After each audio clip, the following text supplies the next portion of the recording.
Pemirsa, seiring membaiknya perekonomian di Bali saat ini, harga properti pun mengalami kenaikan. Namun dalam hal ini, DPD Rei Bali menilai kenaikan properti 5-10% masih tergolong wajar.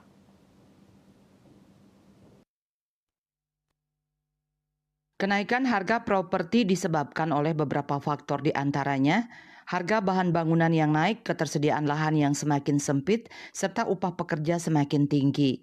Ketua DPD Rei Bali Ana Agung Ngurah Made Darmastiawan menjelaskan, di kalangan pengusaha properti khususnya DPD Rei sudah memikirkan dengan sangat matang sebelum menaikkan harga rumah. Menurutnya kenaikan dari 5-10% masih terbilang wajar melihat harga lahan di Bali yang sangat tinggi. Di sisi lain, permintaan dari masyarakat terhadap hunian rumah di Bali masih sangat tinggi. Nah, kenaikan kisaran 5-10%. Jadi masih dalam kewajaran.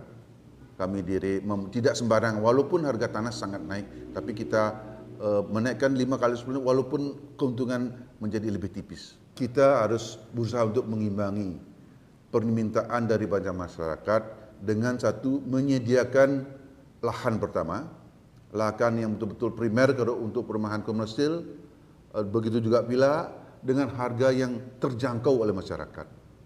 Kalau untuk rumahan subsidi di Bali masih tetap banyak permintaan, tapi kita berusaha juga memberikan produk yang bagus, kualitas yang baik, sehingga masyarakat bisa terpuaskan.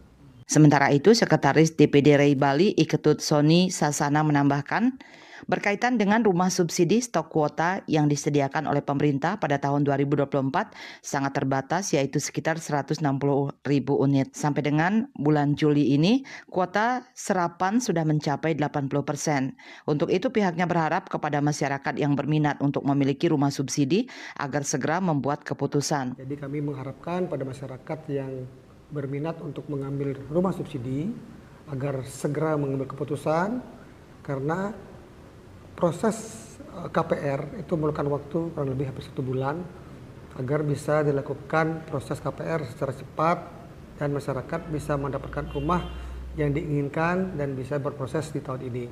Kalau memang itu bisa dilakukan segera, harapan kami masyarakat bisa terpenuhi apa yang menjadi keinginan dari masyarakat tersebut. Karena perkiraan dari kami dari Rei Bali di bulan Oktober atau November kuota untuk rumah subsidi mungkin sudah habis. Soni Sasana juga menyoroti dengan kemunculan developer bodong alias tak memiliki izin di Bali. Untuk itu pihaknya meminta perbankan untuk menegaskan terkait proses permohonan KPR-nya. Apabila hal ini dibiarkan begitu saja maka akan merugikan masyarakat. Andika, Bali TV.